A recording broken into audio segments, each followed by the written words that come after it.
Hi అండి. Welcome back to మన ఇంటి సాంప్రదాయం. ఇవాళ వచ్చేసి టమాటా పచ్చడిని ఇంట్లోనే చాలా ఈజీగా ఎలా తయారు చేసుకోవాలో చూసేద్దాం.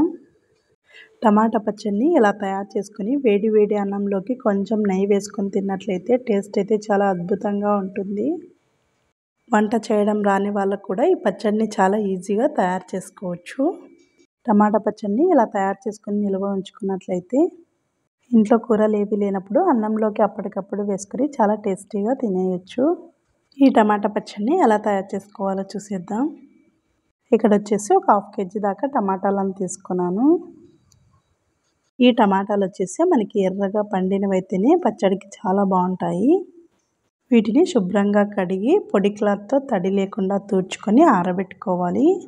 తర్వాత చిన్న పీసెస్ లాగా కట్ చేసుకొని తీసుకోవాలి. ఇక్కడ వచ్చేసి ఒక 50 గ్రామ్ దాకా చింతపండును తీసుకోవాలి.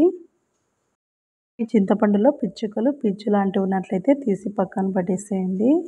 ఇప్పుడు స్టవ్ వెలిగించి ప్యాన్ పెట్టుకొని ముందుగా కట్ చేసి ఉంచుకున్న టమాటా ముక్కలన్నిటిని ఇందులోకి వేసుకోవాలి.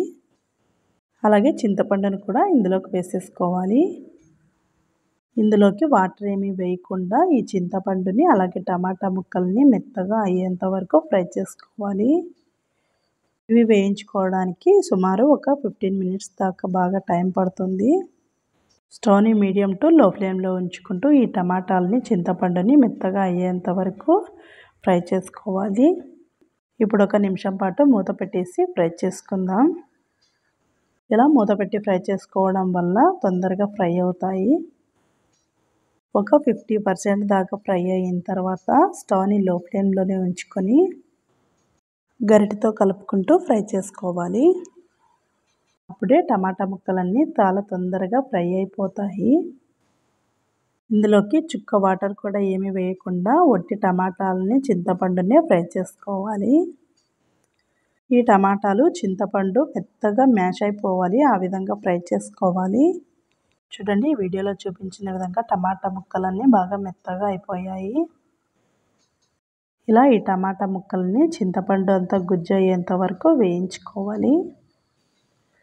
ఇందులోకి ఆయిల్ను కూడా వేసుకోకుండానే బాగా ఫ్రై చేసుకోవాలి. ఇలా మెత్తగా మ్యాష్ అయిపోయిన తర్వాత స్టవ్ ఆఫ్ చేసుకొని పూర్తిగా చల్లారేంత వరకు పక్కన పెట్టేసేయండి. ఇప్పుడు స్టవ్ వెలిగించి స్టవ్ పైన ఒక కడాయి పెట్టుకొని అందులోకి ఒక 1 టేబుల్ స్పూన్ దాకా ఆవాలు అలాగే ఒక 1 టేబుల్ స్పూన్ దాకా మెంతులు వేసుకొని ఈ మెంతులు ఆవాలు తొందరగా మాడిపోతాయి. అందుకని స్టవ్ని లో ఫ్లేమ్లో ఉంచుకొని ఫాస్ట్గా ఫ్రై చేసుకోవాలి. ఇలా ఫ్రై చేసుకున్న తర్వాత ఒక మిక్సీ జార్లోకి తీసుకొని మెత్తని పొడిలాగా మిక్సీ పట్టుకొని తీసుకోవాలి. ఇప్పుడు ఒక మిక్సీ జార్ తీసుకొని మనం ముందుగా ఫ్రై చేసి ఉంచుకున్న టమాటాలు చింతపండుని ఇందులోకి వేసుకోవాలి. టమాటాల్లోకి వాటర్ని కానీ ఆయిల్ని కానీ ఎక్కడా వేసుకోకుండా మెత్తగా ఫ్రై చేసుకున్నాము. టమాటాలు వేయించేటప్పుడు కానీ మిక్సీ పట్టేటప్పుడు కానీ వాటర్ వేసుకోకూడదు. పచ్చళ్ళు తయారు చేసుకునేటప్పుడు తడి తగలకుండా చూసుకోవాలి, లేదంటే తొందరగా పాడవుతాయి.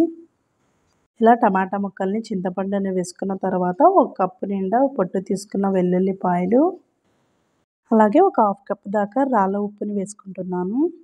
ఈ ఉప్పు కారం వేసుకునేటప్పుడు చూసుకొని వేసుకోండి. తక్కువ ఉన్నట్లయితే తర్వాత అయినా వేసుకోవచ్చు. అలాగే 1 కప్పు దాకా రెడ్ చిల్లీ పౌడర్ వేసుకోవాలి.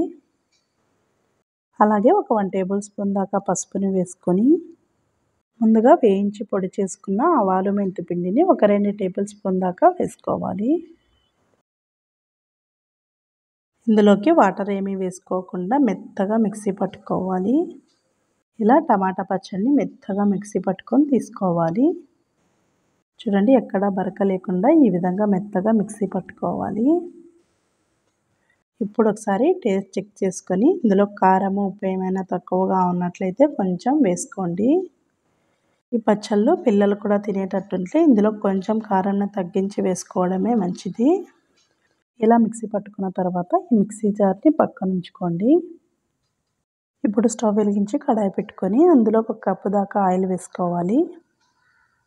ఆయిల్ బాగా హీట్ అయిన తర్వాత అందులో ఒక 1 టేబుల్ స్పూన్ దాకా ఆవాలు అలాగే 1 టేబుల్ స్పూన్ దాకా జీలకర్ర, ఒక 1 టేబుల్ స్పూన్ దాకా మినప్పప్పు, ఒక 1 టేబుల్ స్పూన్ దాకా శనగపప్పు, కొంచెం పచ్చి కరివేపాకును కూడా వేసుకోవాలి. అలాగే 2 ఎండుమిరపకాయలను తుంచి వేసుకొని వీటన్నిటిని బాగా ఫ్రై చేసుకోవాలి. మీకు ఇష్టమైనట్లయితే ఇందులోకి ఒక 5, 6 వెల్లుల్లిపాయలను పొట్టు తీయకుండా దంచుకొని వేసుకోండి. నేనైతే పచ్చడిలోకే వేసుకున్నాను కాబట్టి ఇక్కడైతే వేసుకోవట్లేదు. ఈ పోపంతా బాగా ఫ్రై అయిన తర్వాత ముందుగా మిక్సీ పట్టి ఉంచుకున్న పచ్చడిని ఇందులోకి వేసుకోవాలి. పచ్చడిని వేసుకున్న వెంటనే స్టవ్ ఆఫ్ చేయకుండా స్టవ్ని లో ఫ్లేమ్లో ఉంచుకొని ఈ పచ్చడినంతా 1 నిమిషం పాటు బాగా ఫ్రై చేసుకోవాలి. టమాటా పచ్చడిని ఇలా ఆయిల్లో ఫ్రై చేసుకోవడం వల్ల మనం ఎక్కువ రోజులు నిల్వ ఉంచుకున్నా కూడా పచ్చడి పాడవకుండా ఉంటుంది. ఇలా ఫ్రై చేసుకున్న తర్వాత స్టవ్ ఆఫ్ చేసుకొని పక్కన పెట్టేసి పూర్తిగా చల్లారనివ్వాలి. టమాటా పచ్చడిని ఇలా తయారు చేసుకున్నట్లయితే టేస్ట్ అయితే చాలా బాగుంటుంది. పప్పుచారులోకి కానీ అన్నం పప్పులోకి సైడ్కి చాలా బాగుంటుంది. ఇలా తయారు చేసుకున్న టమాటా పచ్చడిని ఒక గాజు సీసాలో కానీ గాజు బౌల్లో కానీ స్టోర్ చేసుకున్నట్లయితే చాలా రోజుల దాకా నిల్వ ఉంటుంది. చూడండి, ఈ పచ్చడిని చూస్తుంటేనే నోరూరిపోతుంది కదా, చాలా టేస్టీగా ఉంటుంది.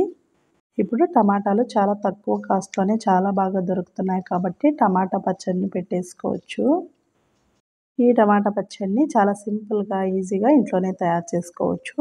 ఈ వీడియో మీకు నచ్చినట్లయితే లైక్ చేయండి, అలాగే షేర్ చేయండి. మరిన్ని రెసిపీస్ కోసం మన ఇంటి సాంప్రదాయం ఛానల్ని సబ్స్క్రైబ్ చేసుకోండి.